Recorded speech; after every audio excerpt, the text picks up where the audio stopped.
how I came. But I was actually on the top.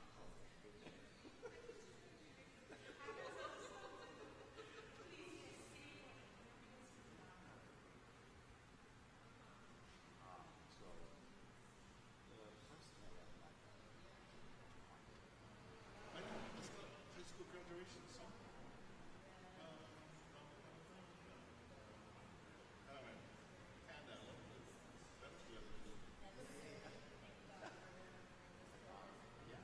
Just yell the button, yes, yell the keys to me.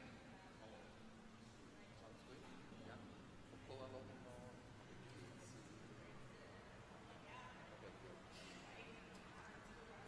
what's the name that they do? This is Aloha. What's it called? Aloha. Yeah. So we went. You know what? I never knew that they made special ukuleles. Yeah, and you know it's interesting. This is their black label. So I said, "Oh, gee, yeah, you guys, what like? What you could have told me? I got only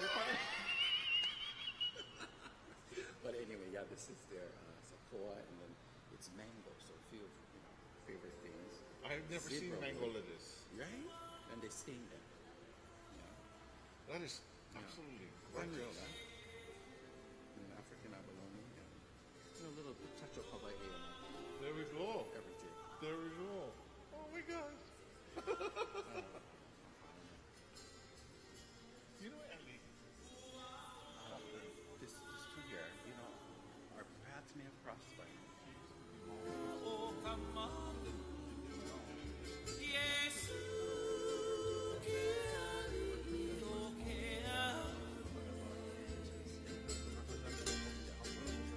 Yes.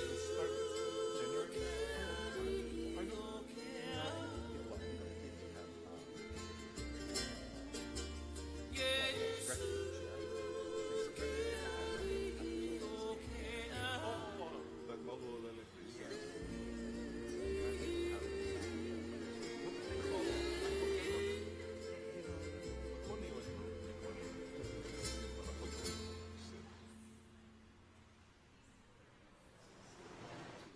Anyway, Must be nice. excitement. Nice to see you, but yeah. Show. Hana together.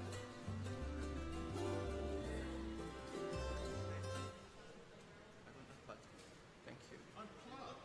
Yeah, just for come on. Here we go. Like me, like me. I don't know why he just loves me. I don't know why. I don't know why. Yes, he can and he cares, oh he cares. I don't know why he sacrificed his life. Oh, but I'm glad, so glad he did. Where would I be if Jesus didn't love me? Where would I be? Where would I be if he had? Yes, he cared and he cares, oh he cares. Where would I be if he had sacrificed his life? Oh, but I'm glad, so glad he did. I don't know why, but Jesus loves me. I don't know why. I don't know why. Yes, he cared and he cares, oh he cares. I don't know why he sacrificed his life. Oh, but I'm glad, so glad he did. Where would I be if Jesus didn't love me? Where would I be if he had me? Where would I be if he had sacrificed his life? Oh, but I'm glad, so glad he did. He left his mighty throne in glory to bring to us redemption story. Then he died and he rose again just for me. Oh, but I'm glad, so glad he did. He left his mighty throne to bring to us redemption story. Then he died and he rose again just for me. Oh,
Then he died and he rose again just for me. Oh, but I'm glad, so glad he left his mighty throne to bring to us redemption story. Then he died and he rose again just for me. Oh, but I'm glad, so glad. Then he died and he rose again just for me.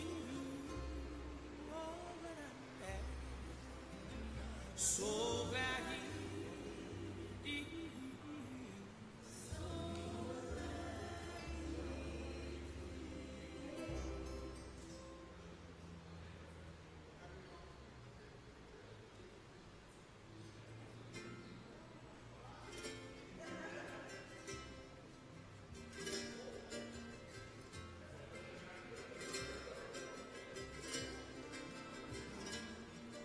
I've crossed a burning desert, traveling the right road to choose. Somewhere up ahead is cool, clear, and defeat is one word I know.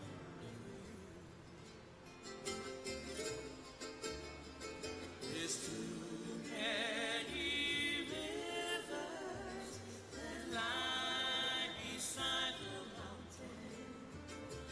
Too many rivers my feet have walked, and there's too many trails waiting over yonder, and there's too much to gain.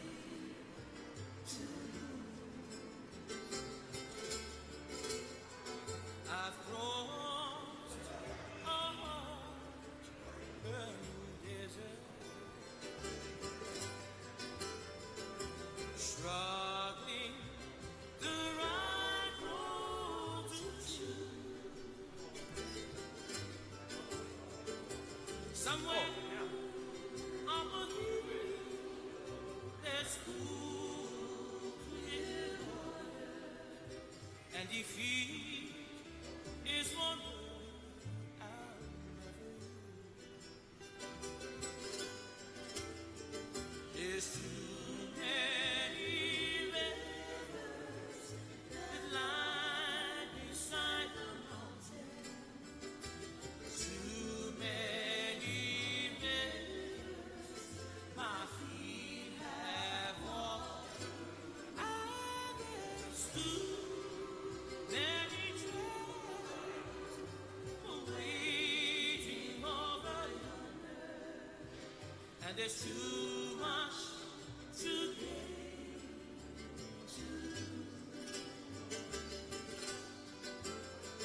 There's too many rivers that lie beside the mountain. Too many rivers my feet have walked, and there's too many trails waiting over yonder, and there's too much to gain.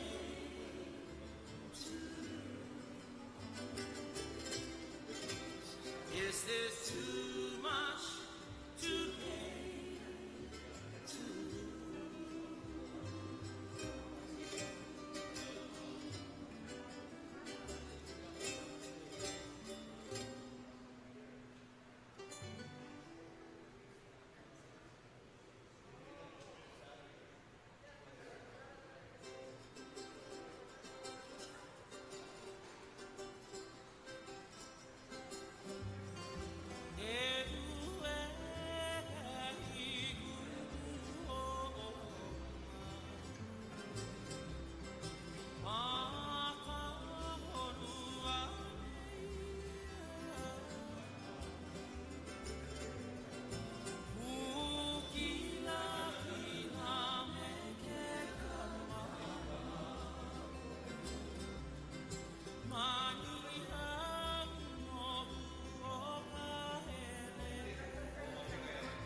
Ke akua mana mau ho'o mai ka ipo mai ka I ka mo'i.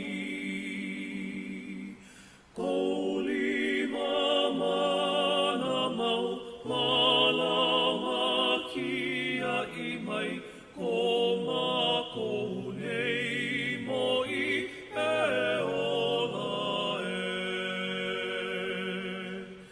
Ka inoa ka maha o leina ni o mākou e ola e.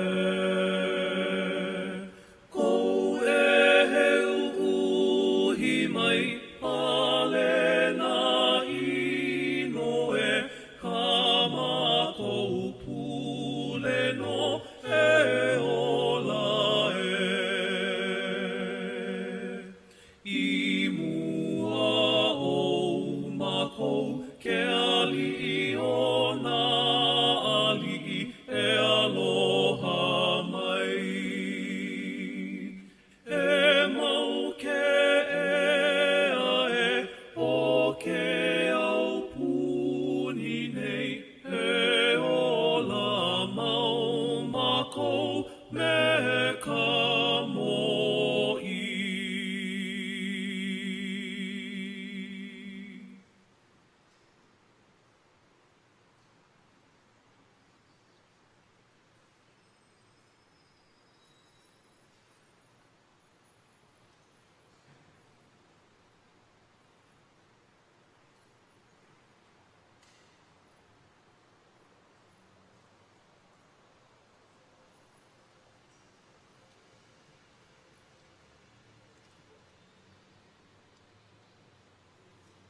Aloha mai kako. Welcome to this evening's festivities. Welcome to the World Tribute to Hawaii's Sovereign 2022. I also would like to just say a few housekeeping. Please make sure you take your belongings before you leave today. Make sure you're aware of your surroundings, if there's any opala. Also, on the side door, if you walk out, to the right and in the back is the bathrooms, in case you need to go. At this time, we are going to start our services today. And I would like to call up for our first, let's see, I believe Edie.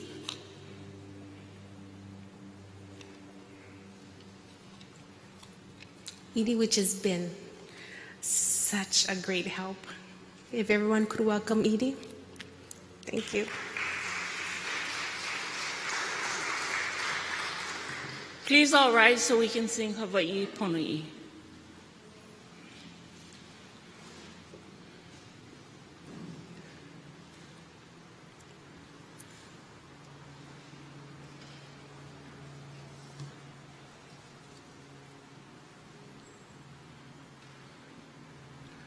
Hawaii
I beg you to lead a life worthy of your calling. For you have been called by God. Always be humble and gentle. Be patient with everyone. Make allowances for each other because of your love. Make every effort to keep yourself united in spirit. Bind yourself together with peace. For there is one body and one spirit. You have been called to one glorious hope for the future. There is one Lord, one faith, one baptism, one God, and one Father of all, who is living in you, with you, and alongside of you. We speak the truth in love. He makes the whole body fit perfectly together, as each part does its own special work. It helps each other as it grows, so that the whole body is healthy and growing and full of love.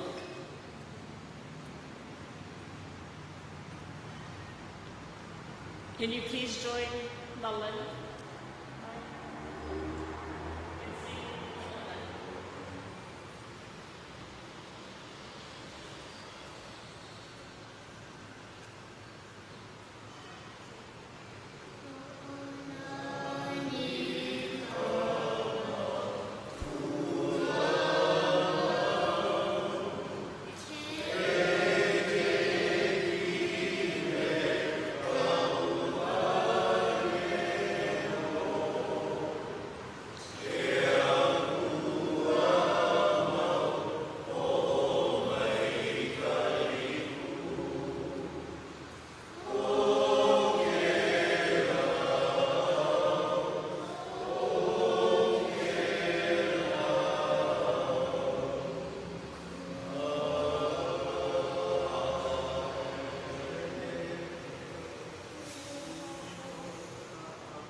Pulikako.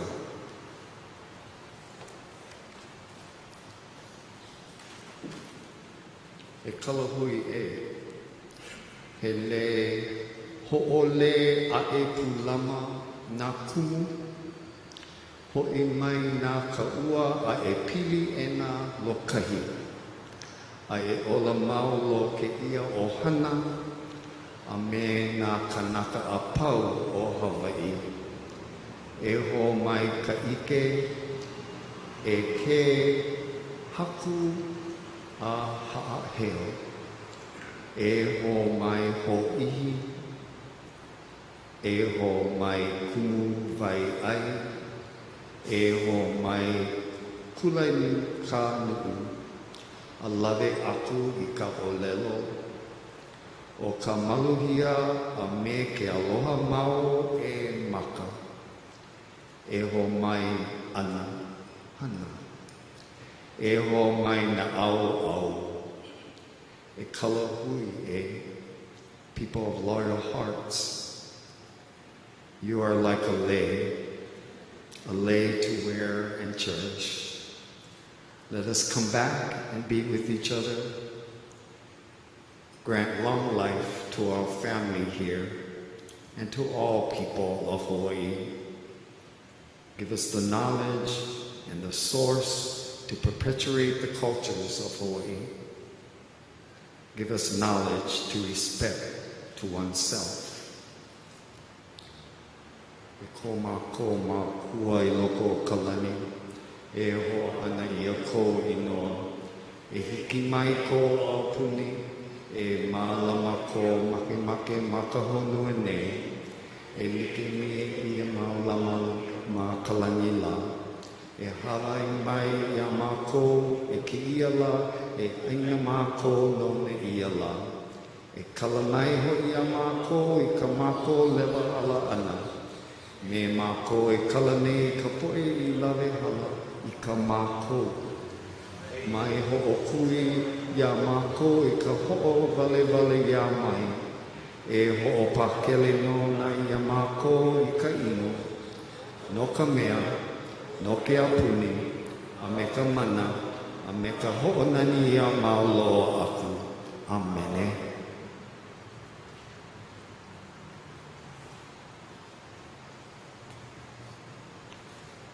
You may be seated.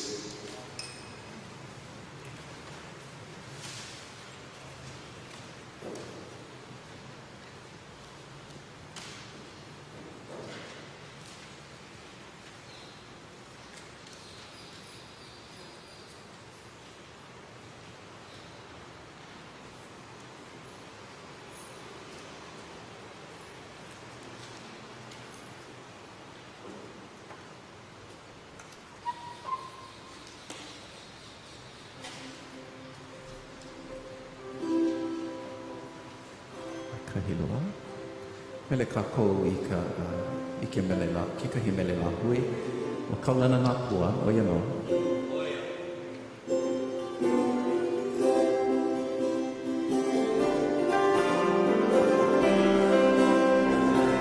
Kaulana nā pua o Hawaii. Kupa'a ma peo ka ahaina. Ki mai ka elele o ka loko ino. Ala ala anu me ka maa.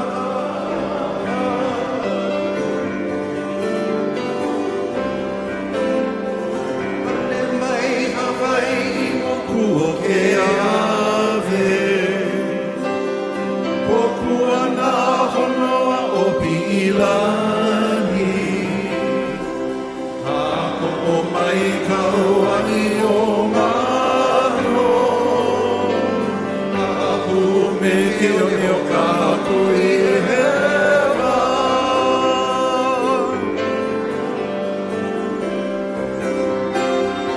Aolea e kau I ka mulima. Maruna ka lewa ka emewi.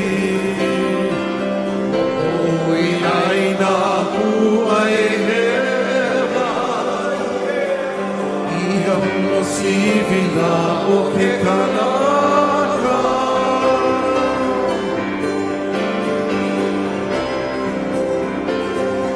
Aolea koa e minanina.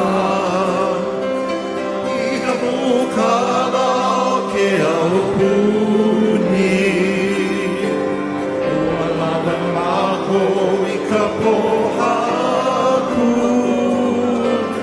Ika rei ka maha o ka aina.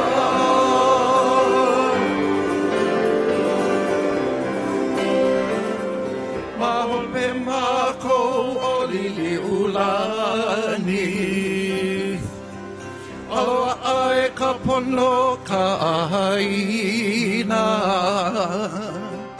Aina ia mai ana ka puana. Ho ka poe I aloha I ka aina. Aina ia mai ana ka puana. O ka poe I aloha Kawaiahao.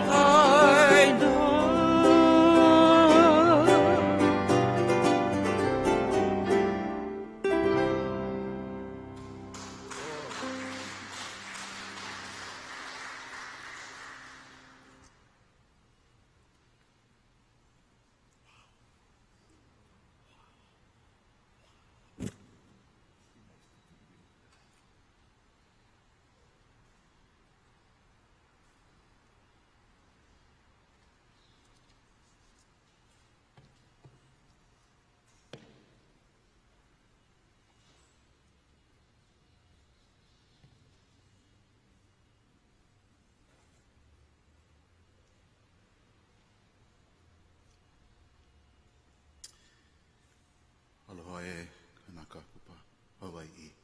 My name is Po'okela Mossman. Part of my upbringing was in the Kahalu'u area, windward side of Oahu. Part of it was in public housing with my father and my mother, and another portion was on a plantation-style home with Grandma Rose in Pineapple Hut. A few months ago, I spoke on value-based leadership, and I shared 5 values that was embedded in my upbringing. Values like character and hard work. I learned character from Grandma Rose as we sat down on the rattan chair, and on a break of the Young and the Restless, she said, "Hey boy, let's hula."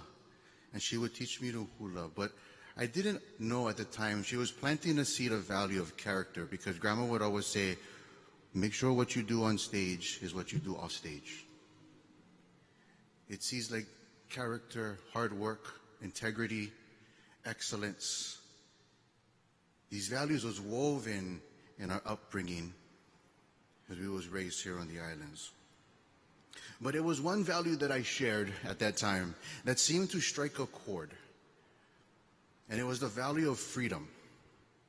You see, at first when I shared it, it didn't resonate as deep. But I shared a story that my mother and my father told me at that time that really helped everyone resonate with this value of freedom. The story they told me was about a man that was called to write encouraging letters to people in prison.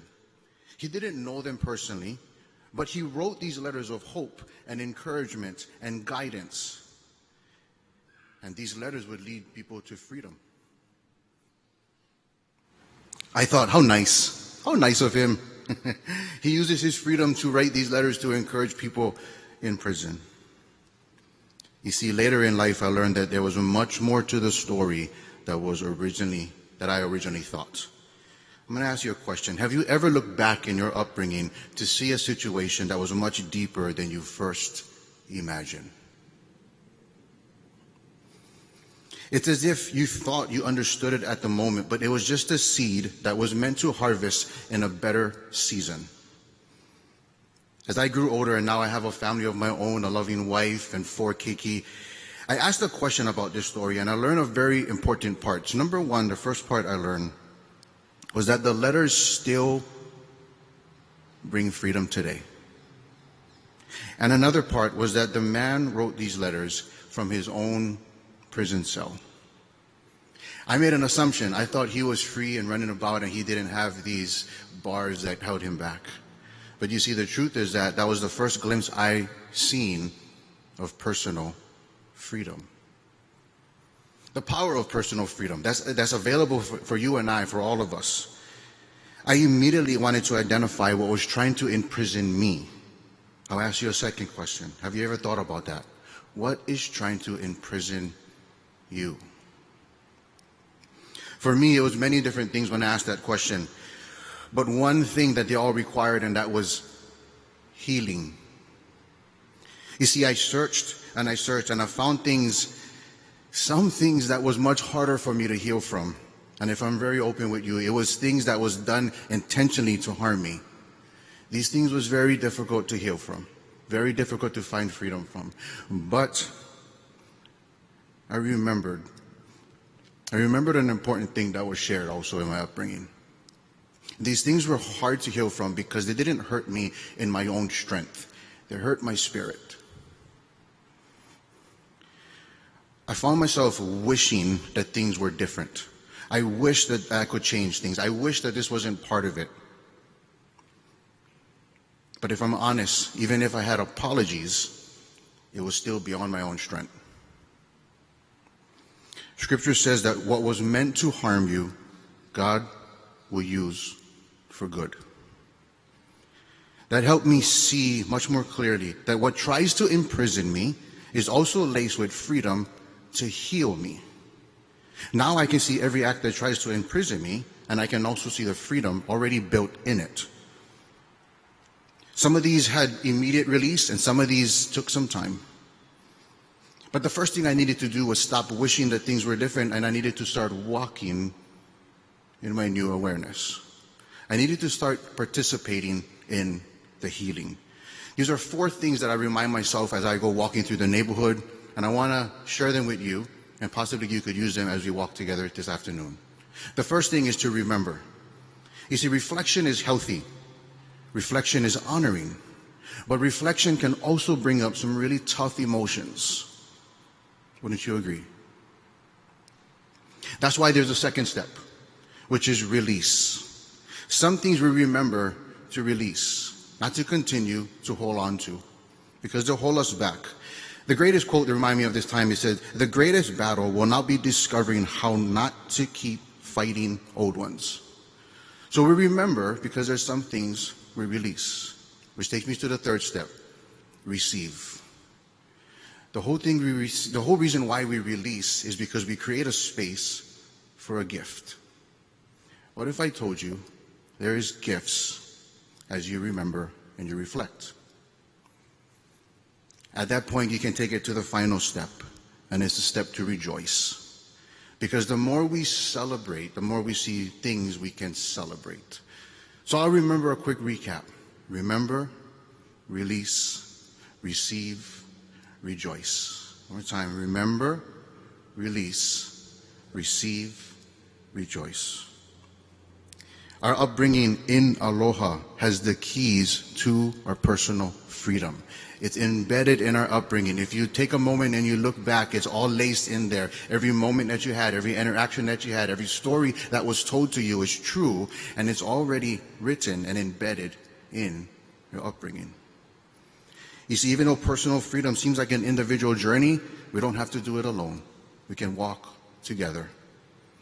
For all Kanaka Kupa Hawaii, I believe the future is bright.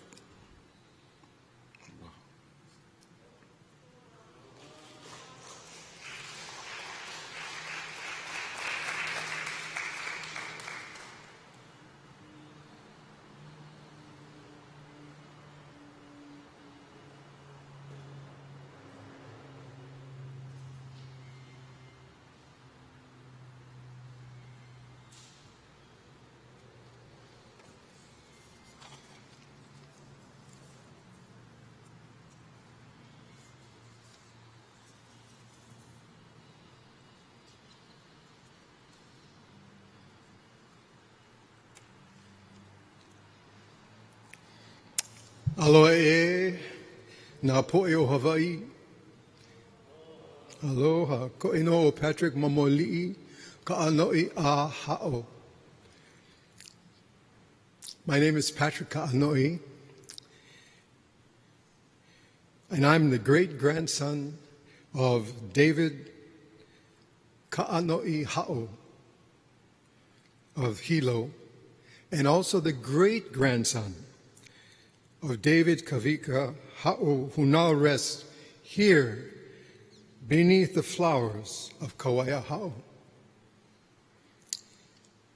And for these moments, few minutes, I would like to speak probably for the first time in his voice as a Ha'o, with a message long forgotten but not lost. The meaning and spirit of our Kahai Hawaii, the Hawaiian flag.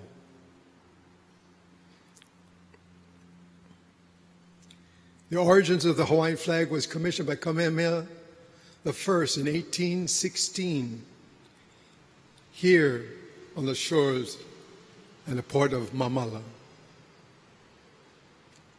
That first flag had 9 stripes and also the image and standard of Great Britain, what we call today the Union Jack. The 9 stripes eventually became 8 stripes. The colors and emblem of the colors of the flag are white, which represents purity and the midday sun.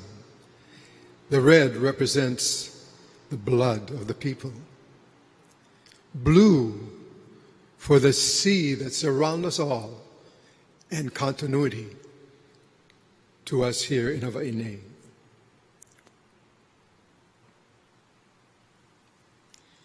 May I read to you a Hawaiian flag chant that was written and published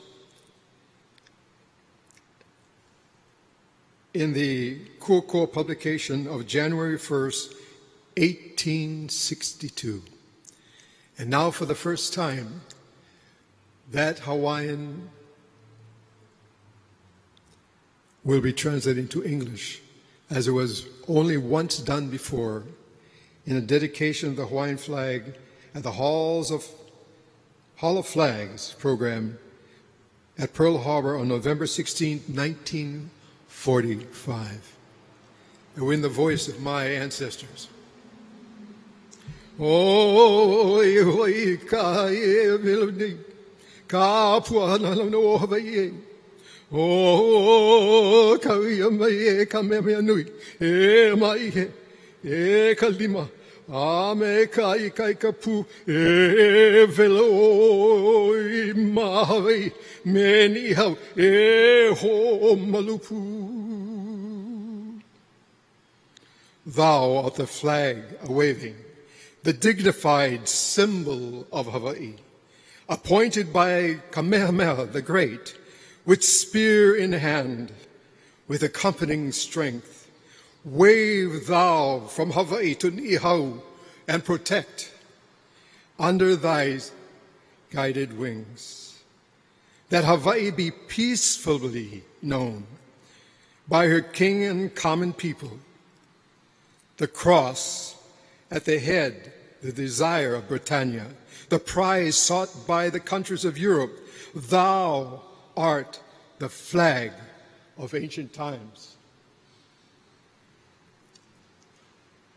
The great warrior of Hawaii who united these islands and gave equality to all, to live amongst kindness.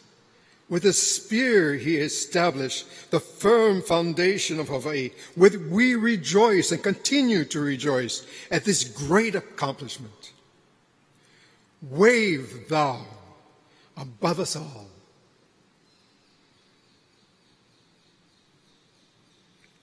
The crown of Iolani.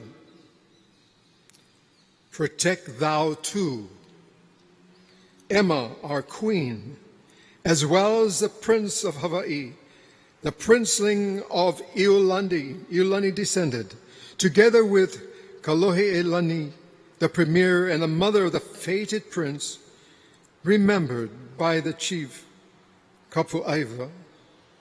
The sea is cleansed by the hala blossoms.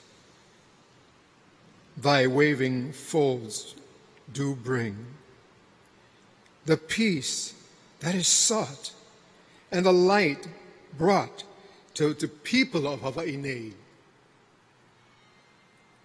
Some years past, thou were pulled from the very foundation. Not 1 year had been passed when the gracious hand of Admiral Thomas restored thy dignity. The one whom I lovingly remember, his death anniversary that is soon to come.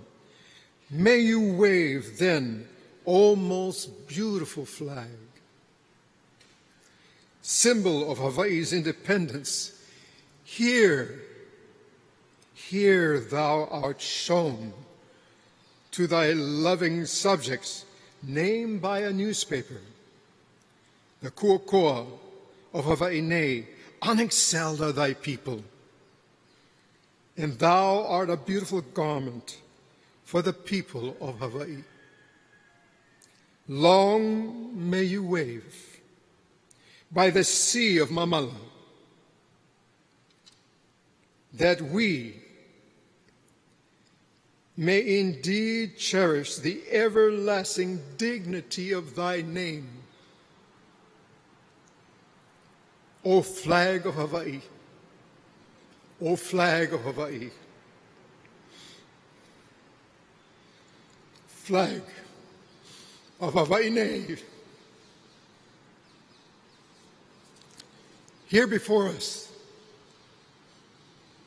is a sacred flag dedicated in 1987 on the occasion of the birthday of King David Kalakaua. It was sponsored by the Daughters and Sons of Hawaiian Warriors. The flag was handmade and dedicated within the tomb of King David Kalakaua, along with then the late Kuhina Nui, Healani Doan, Lydia Maioho, and Bill Maiho, and myself. Within that tomb, we pledged our allegiance to perpetuate the heart and soul and meaning of Kahai, Hawaii. Tomorrow, a rededication of this very flag will return to the tomb of King David Kalakaua, Kapiolani, Liliokalani, and our ancient ancestors who now have found their rest in this sacred place called Mauna Ala. The very program of that day is held in my hand. And may I read to you the very hearts and souls of our Napo'eo Hawaii that were there that day. Healani Doan, Kuhina Nui, Daughters and Sons of Hawaiian Warriors, Lydia Maioho, Mauna Ala Curator, the Huna Hanauna Society, Alice Guild, Iolani Restoration Director, Whitney Smith, Flag Research Center in Massachusetts, Rachel Rapez, who embroidered the only 2x4 handmade Hawaiian flag in Hawaii today and is now archived at Mauna Ala.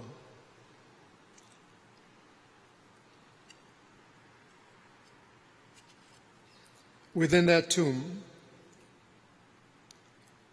we pledged our allegiance to the flag. It originally was proposed in the Hawaii Revised Statutes, which I authored the first draft, to honor and respect our Kahai Hawaii. That legislation was passed and now is part of our revised statutes. But also in 1990, Governor John Waihee, proclaimed July 31st, La Hoi Hoi Ea, as Lahai Hawaii. For on that day, not only was the nation of Hawaii restored, but our Kahai Hawaii. And today, that sacred symbol still flies and waves proudly above us all.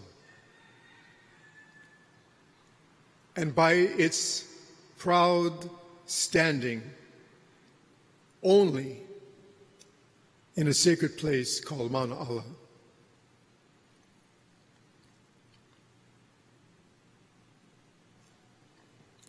The pledge that we swore, which originally was in that legislation and later taken out or omitted I'm going to share with you today. And through the grace of Commander Paulo Faleafini, who has perpetuated this pledge, may I read to you that pledge from the voice of a ha'o, for which this namesake is found today in this very sacred place.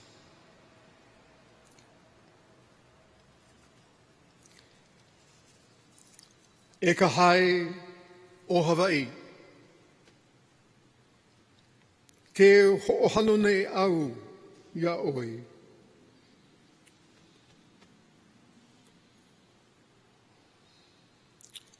O ka hae o Hawaii,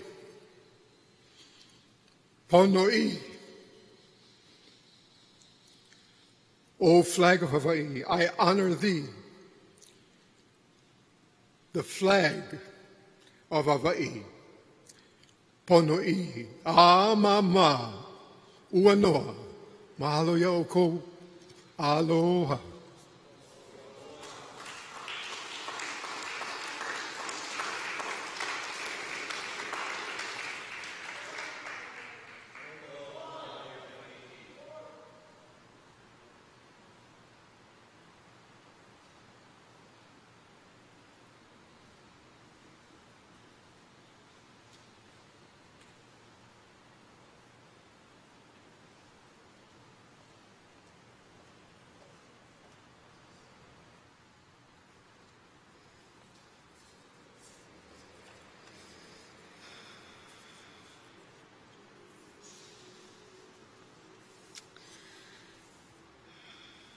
It's overwhelming to see all the ways in which we have come here together to gather and reflect on the protocols that took place here in this halepule over 100 years ago. Aloha kako. My name is Elizabeth Ke Ka'aniao o Kalani La'anui. I'm here to honor my ancestors whose portraits surround us and to pay tribute to their legacies. His Majesty King Kamehameha Ekahi, progenitor of the Kamehameha dynasty, united our islands under one rule, and he was succeeded by his son Kamehameha II, Liholiho, known in his time for having ended the kapu system. Under Liholiho's reign, the island saw an increase in whaling and trade in sandalwood. Unfortunately, his reign ended after only 5 years, where he and his wife Kamamalu died while on a visit to England. His Majesty Kamehameha III Kawaiahao ruled longest of all Hawaii sovereigns and made great achievements in governance. At only 9 years old, he became king, and at his side as Kohinanui was Ka'ahumanu. With increased foreigners visiting the kingdom, there became a need for written laws to control growing problems. So in 1939, the Declaration of Rights, also called the Hawaiian Magna Carta, was issued. His Majesty also issued an oral edict of toleration to stop the persecution of Catholics. The Constitution of 1840 was created to ensure the rights of residents in the Hawaiian Kingdom. The Great Mahele was the first legal basis for land ownership in the kingdom. In 1845, under the first Minister of Foreign Relations, there came improvement in the judiciary system. His Majesty Kamehameha IV was proclaimed king at the death of his uncle in 1854. He attended the royal school that was created by Kamehameha III. He married Emma, and they had a son named Albert. In his reign, he was concerned about the growing decimation of his people by disease and signed a law setting up the Queen's Hospital in his wife's honor. Alexander Liholiho reigned 9 years and succeeded by his elder brother, Lat Kamehameha. Kamehameha V also reigned for 9 years and, like his younger brother, attended the royal school. He favored a strong monarchy and proposed laws against selling liquor to Hawaiians. So strongly he felt about alcohol being part of the demise of his people that he is quoted as saying, "I will never sign the death warrant of my people." His Majesty sought to replace the Constitution of 1852 with the Constitution of 1864, which freed the king from control by the Privy Council and the Kuhina Nui and limited the privileges of voting. He died in 1866, not having publicly named a successor. Because of this, the kingdom saw the first elected sovereign with His Majesty King David Kalakaua in 1874. His Majesty was also educated at the Royal School. He traveled to Washington to promote the Reciprocity Treaty in Washington and was the first king of Hawaii to visit the country.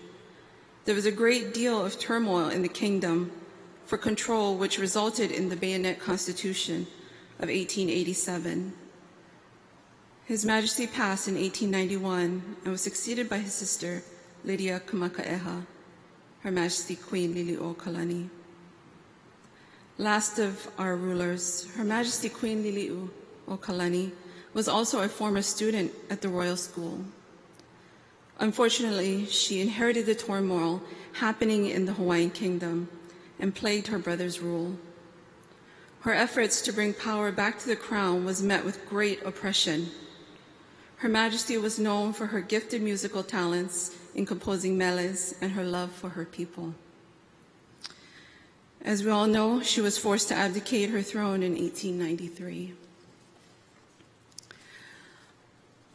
I want to share with you my fond memories of being here at Kawaiahao Church from when I was a young girl.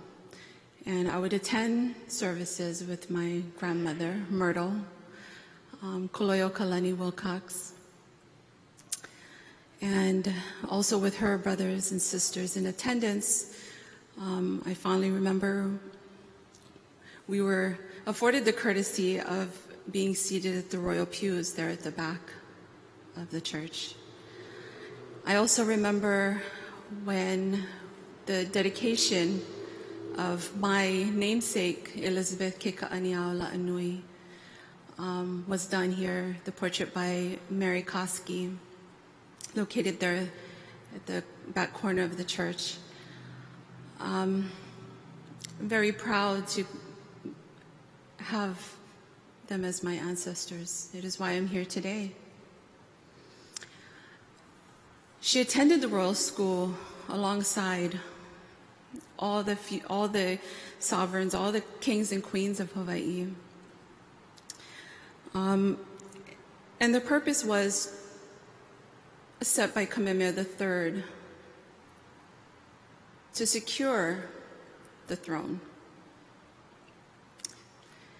The children were of the highest ranking ali'i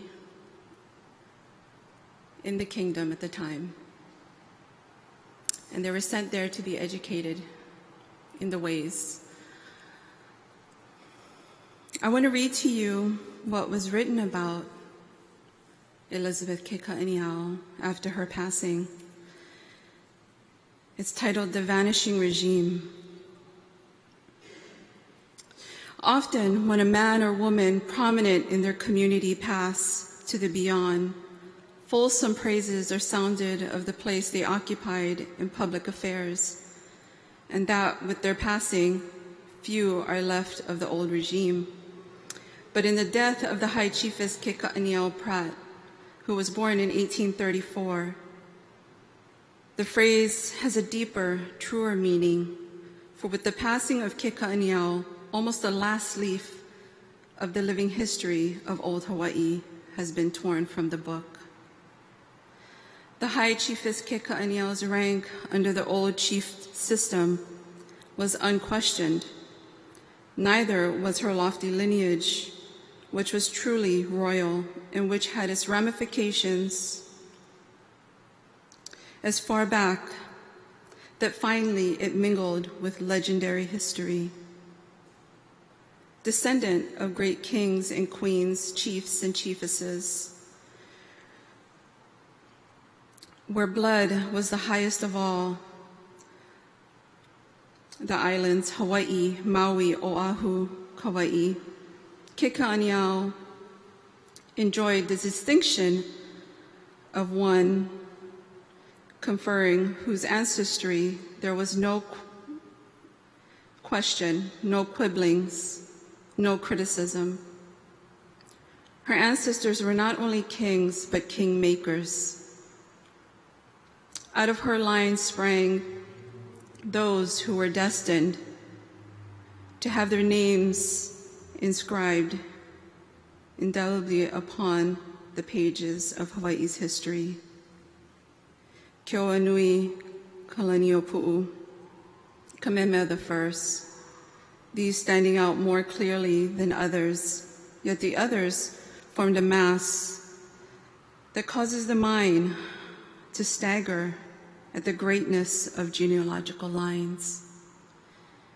Kekaaniao saw the complete changes in Honolulu from a semi-barbaric village in the 30s, just then becoming a bit civilized with a few frame cottages, to the up-to-date Honolulu of the late 1929, with its absolute modern appearances.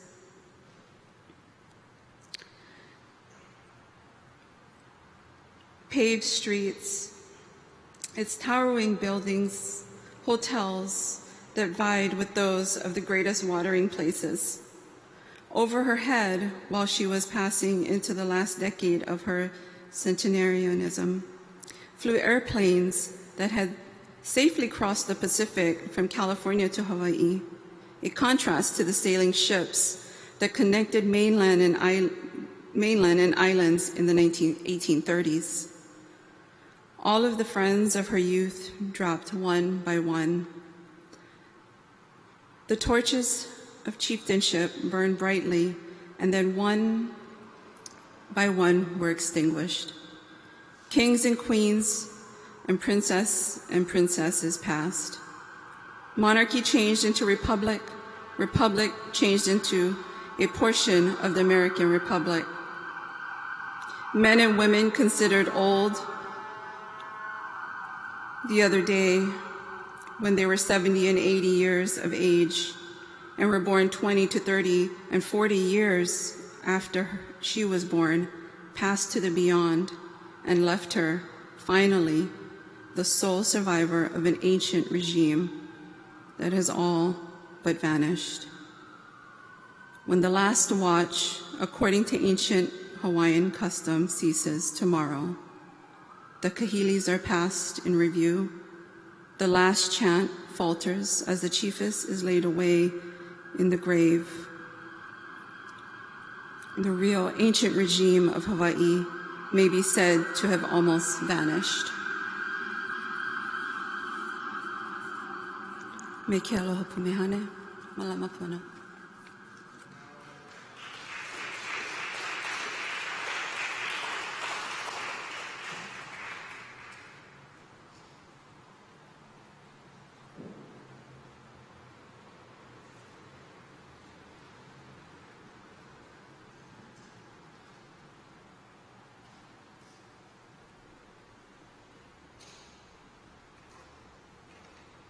Aloha ahia hi kākou. Nui ka mahalo I ke kono ana mai au I ke ia ahi ahi nei. E ho'ohanohano I ko kākou mo'i. E ho'ohanohano I ka lāhui Hawaii. Nui ka uha'a. I'm so humbled by this experience and to be invited in this space to honor our ali'i, to honor the po'e of Hawaii.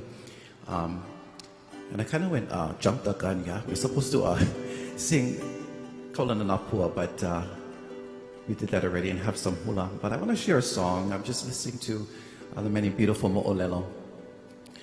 A song that has resonated in my heart ever since I learned it. It's a beautiful song by Ron Rocha. And this song is titled, He Hawaii'au. And, you know, learning his story, you know, traveling the world and you know, there's times, there's a lot of hihia, a lot of changes. but it's so rewarding to know where you come from, your kupuna. You know, I'm a kama of Maui. I grew up on the Valley Isle since I was 6 weeks. And Hawaii is what I know. And I'm so honored to carry such rich culture and be able to share it with Aloha. And so I dedicate this to each and every one of you here tonight. And wherever you are listening from, he Hawaii kākou.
From the top says Ike Yapo. Ike Yapo, Eya me oi. Ke Yapo, waho I mai ha. Ehoha ka helena, ma ke ala hele. Ehuli vahima.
Mahalo nui.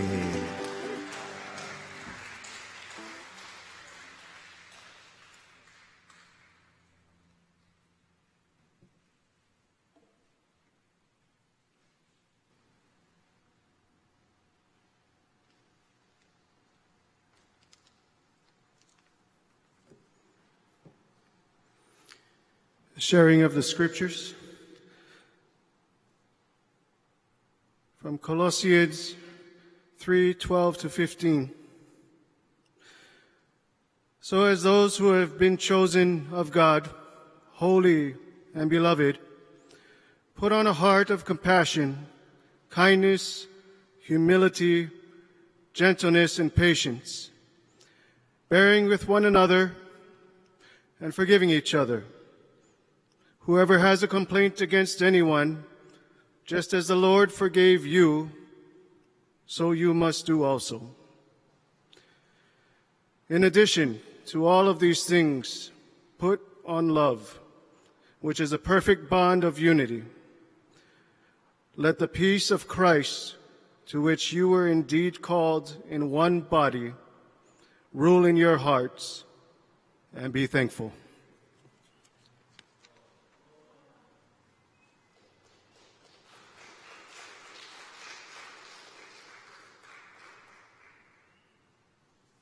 Oh, my kako, aloha.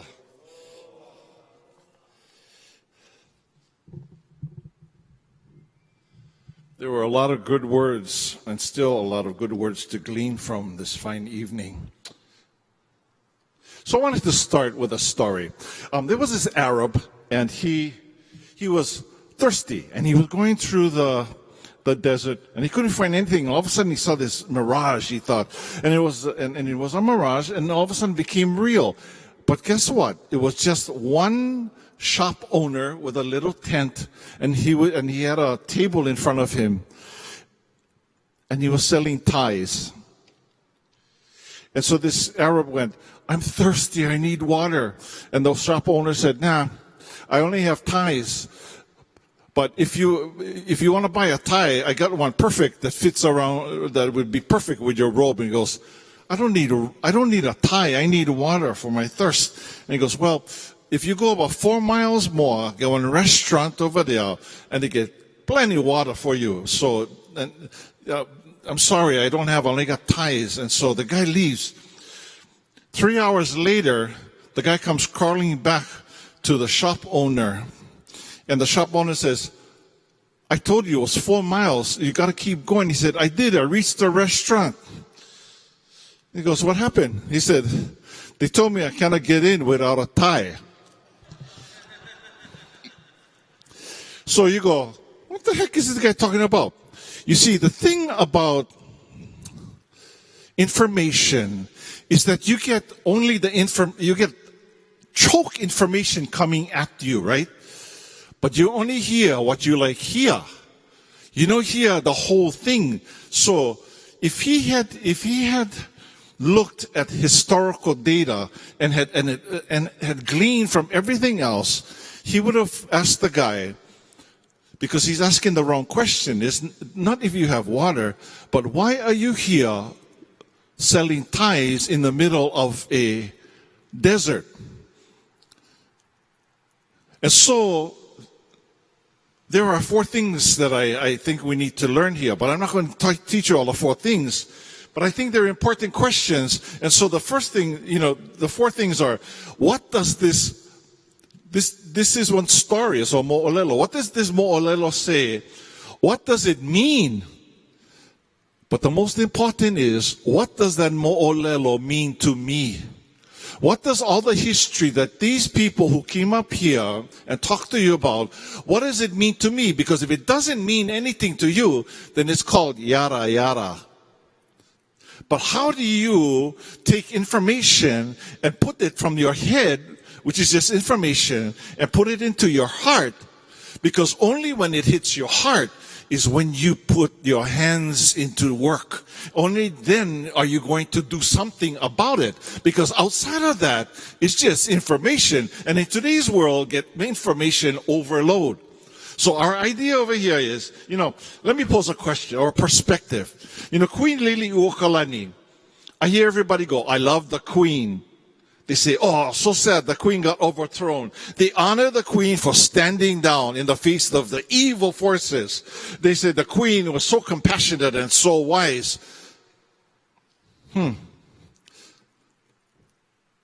then they go, they start to stink about Kiakua. And then that's when I stop. And let me tell you something about Liliuokalani. Liliuokalani was born, raised, baptized, lived in this church because she was the choir director, she was the organ player, she was everything within this church. And so, she was a devout worshiper of Kiakua. So let me tell you something else. On this wall, you get 5 pastors who serve this church. Those first 5 are the missionary families who came to do good. Number 5 is Henry Hodges Parker, who was here pretty darn long. And it was he who, with a bunch of his buddies, that had the thought of taking over our nation. So when you blame Kawaiahao Church, make sure you blame the right people, okay? Because when you look at the church as a whole, you go, Kawaiahao Church, poho. Hear the story, take it in, figure out the information, and ask the correct question so you get the correct answer.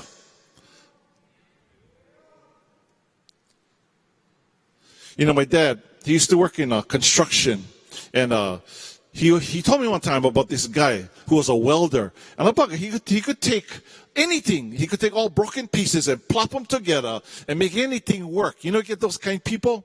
And anyway, he could do that. And he would put his stuff together. And one time he was welding and my dad passed by and he goes, "Hey, what you making?"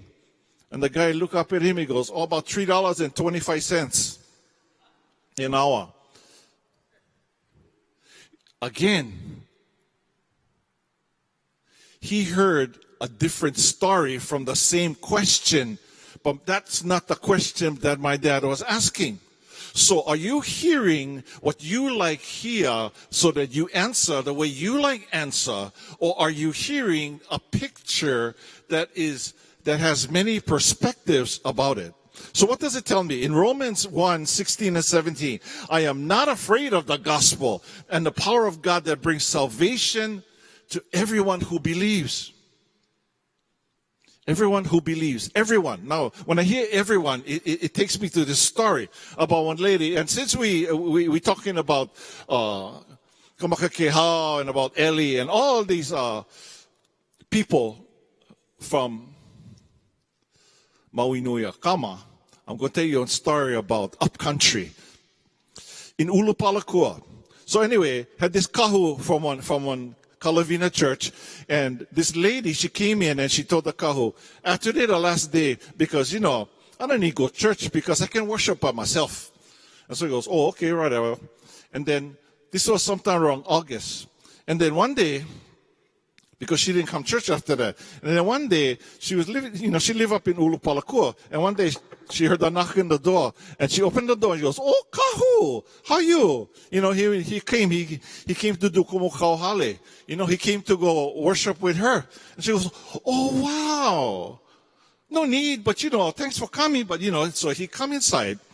And she's talking, you know, they talk a story a little bit, and then they're sitting down, and because it's winter, and if you've ever been to Ulupalakua in wintertime, it's kind of cold. And so she had her fireplace on. So they're just sitting there enjoying the heat. And then all of a sudden, the kahu get up, and he get these tongs, and he take one of the burning embers, and he put them aside. And she was like, what are you doing? And then he's just watching the thing with her. And soon enough, that hot red coal went pure. He picked up the thing, he looked at him, and he threw him back inside the fire. 30 seconds later, poof, the bucket come red again. He looked at her and he walked away. And she tells him as he was walking out, kahu, that was the best sermon you ever told, and I'm going to come back to church. And you know what the story about it is?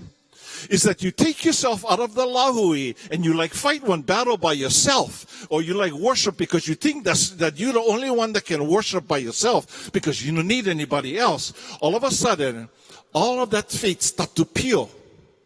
But you need the fellowship.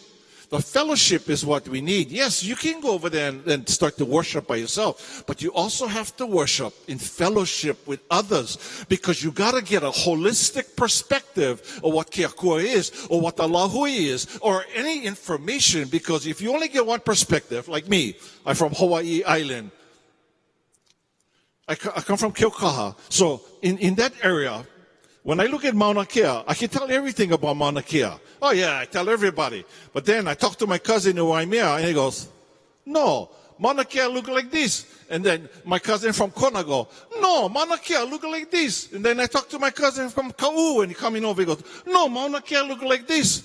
Who's right and who's wrong? We all right. But if you take all the sides and put them all together, that's the collective called La Hui. And all of those perspectives gives you the whole mountain, the 3D, the 9D, the everything. So let's put the things together and talk story. Because if we fight, no more unity. I mean, that's what this whole thing is about. If we don't have this lokahi of one mind that we agree to disagree, and if we disagree, that's ku'e, right? But ku'e is not the final. It's kulike. It's so that we come back into balance. Because when we talk about pono, pono is not just righteousness. Pono is balance. And that's why, when you put one stick right in the middle of one log, the bugger just go nice and easy. Both sides equal. It doesn't mean that both sides agree with each other. It just means I value you. I value me. Can you do the same to me? So our stories over here tonight tell us the same thing. Is that how can we ignite the fire in each other? The only way to ignite the fire is to join together in fellowship so that we can burn as we go. Because when I first started to do, for some of you, you may know, but I used to be on another job, right? And I loved what I was doing. I was doing it for a long, long time. And then all of a sudden, Keakua knocked on the door and told me to come over here. And I always talk to my mama. And I told her, what am I doing over here? I'm not even qualified to come over here. And she said, guess what? Keakua, no call the qualified. Keakua qualifies the call. You know what I mean? So if you folks hear the call, it's always the passion and the compassion that's going to move you into a place. Because if no more the heart, if no more this pu'uvai, how can the feet run? How can the hands grab? They're not going to do that unless you take ownership. That's kuleana. But you got to first take kuleana of your own self. No look outside for stuff. You go inside of yourself and you bring the gift that Keakua brought to you inside. And that's the call, we call it. And the call is the gift. But guess what? Just like Santa Claus, he give you the gift, right? But guess what? Gifts are not to keep. Gifts are to give. Because as you give, you receive more. And the more you give, the more you get. But we keep thinking, I don't know if I can get any more. And that's the wrong thing. Because as people of Aloha, we already know that our job is never to hoard. Our job is to share. But if we stop doing that because we have become too much city people, we have become townies, we have not become people of Aloha anymore. And if we can become people of Aloha once again, then we can set each other on fire. And isn't that what putting the generations, because, everybody goes, the keiki are our future, the keiki are our future. Wait, let me get this thing. The keiki are our future. Right? But guess what? If that's so true, then we are the makua. And if we still build one house and no more furniture inside, no more furniture, then poho, because they're going to go into an empty building and sleep on the floor. Our job as the makua is to build the building, put the furniture, put everything that is necessary so that when they walk in, get all the library of the history, they can sit down, get all the mia'ai that they can eat. The ones that you tell them, this is what our culture is all about. Not that that's all you got to eat. Ay, caramba. Not that that's all you got to eat. Because the thing is, this world is not made up of only Hawaiian people. It's made up of Kanaka. And Keakua created Kanaka. Kanaka. All of us together, we are woven together. And we are meant to be unified, not in thought, but unified in heart and spirit, to move in aloha with and for each other. And if we, we keep thinking that aloha is weakness. But aloha is not thinking less of yourself. It's just thinking about yourself a little less. It's ego. Thinking of yourself is ego. And ego is of the world. But if we, remember the ocean. I know I'm going off on a tangent here, but the ocean, for instance, when I was growing up, well, I'm still growing up, but you know, when I was growing up, and we go inside the water to go poke fish, we go holo inside the water. And I come out, and my father would tell me, "What you doing?" I said, "Oh, I have to get fish." He goes, "How come you ain't get that many?" I said, "Oh, you said we go." And he goes, "How many of us inside the house?" "Oh, 5. "And why you ain't hit 7 of them?" He goes, "You poho, you only waste. Now I'm going to give this to my ohana so that we can share with them." And that's the idea, is you only take just enough for what you need. Because there are always going to be. And isn't that what God gave the Israelites when He put manna down and He said, I'm only going to give you this for one day. I'm not going to feed you for the whole week because I'm going to give you something tomorrow. And then tomorrow and the next day.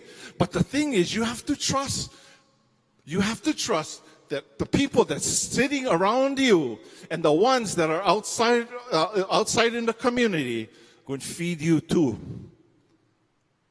Because funny kind, we never used to have homeless. Because everybody embraced, because that's ohana. But nowadays, you drop 1 quarter to them, or else you snub them. That's called ohana. That's no good. So if we remember history, and we want to remember our ali'i, what is their number one mandate as mo'i? Is to take care of the lahui. And in remembrance of them, we are the lahui, and our koleana is still this day and the day after and the day after that, is to take care of each other. And if we don't malama each other, who will? And if we're not teaching them, guess who's teaching them? If we don't teach our people and our kids, somebody else is teaching them. And they ain't teaching them our ways. Let me tell you that. Not that there's anything wrong, but it's not what you do. So like for me, I get 2 kids, but I get my last one, I put them into homeschool. Put them into homeschool. That means he stay home. And so everybody goes, "Hey, how come you send a kid to school?" I said, "Because I don't like him get the mana'o from somebody else." "Oh, how come you don't take him, go to somebody, raise him when he was 0 to 5 years old?" Because I don't like put somebody else's thought in my kid. Because if I cannot stay here and take care of my kid and maybe suffer a little bit and get a little bit less money inside the pocket, I'm going to take care of my kid and contain the stuff that I care about and put that into my child. But a lot of times, we shortchange the kid because we shortchange ourselves, because we think that we know more value and that maybe somebody else can teach them better than I can. But how can they teach them better than you can if your parents will teach you or your grandparents will teach you? And we talk about them so proudly that they will teach you. And yet, guess what we do? First chance we get, send them to the babysitter. You hear what I'm talking about to you folks? If you want our people and the keiki to learn, then you should be the one standing up and being the first to go, "Here I am, Lord, send me." That's what we should be doing, is taking care of our own kuleana, which is your insular family, and then you branch out, and then you branch out. Because God never tell you, go save the world. That was His job. All He did was say, what you do for one of the least of these. This is Matthew 25:40. What you do for only one of the least of these, you do for me. Say, what you do for like 5,000 people, you do for me. He said, only one. So can we just start with one? And can we start tonight? And I know that we gotta go. But I thank you folks for coming to this halipuli that was created by our li'i who love Keakua as much as I love Keakua. Mahalo nui for all that you are and all that you will be for the next generation. Amen.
kuuhapun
Mauna ki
aloha no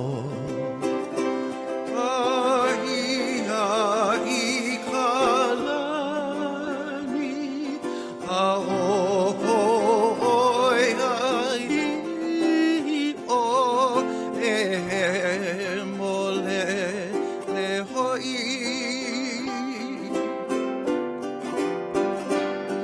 Kono homi ana Papa ia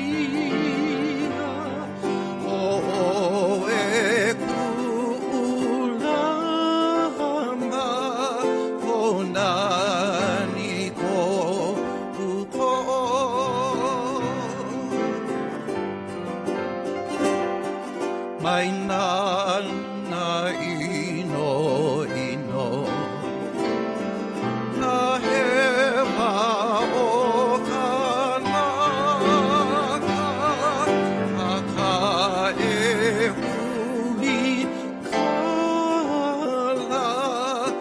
ama e ma e no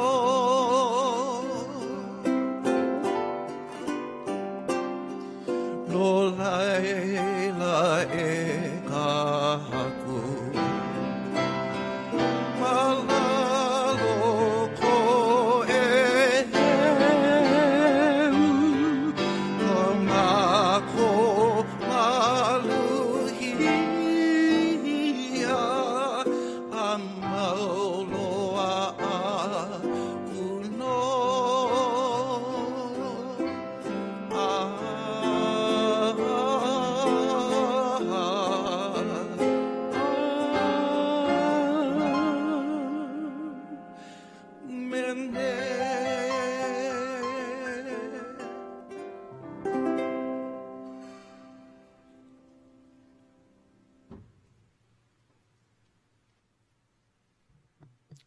Thank you so much for joining us tonight.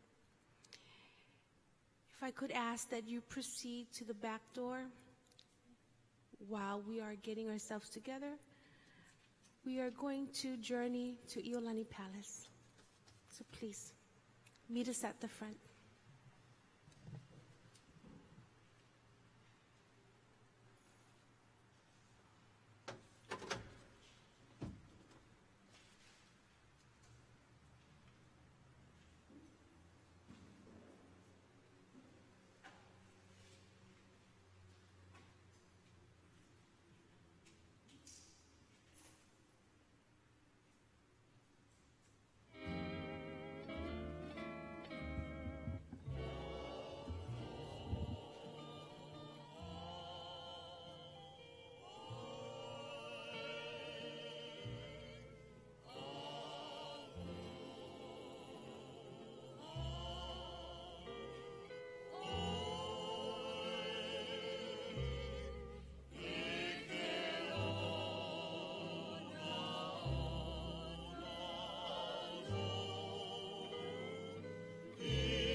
this journey with you in Aloha and the Spirit and in the Holy Spirit. We thank you, the most gracious Lord, and ask your blessings upon each and every one that are present and everyone who are not here, and also for our entire people of not just Hawaii, but of our world and nation. In the name of our Lord and Savior Jesus Christ,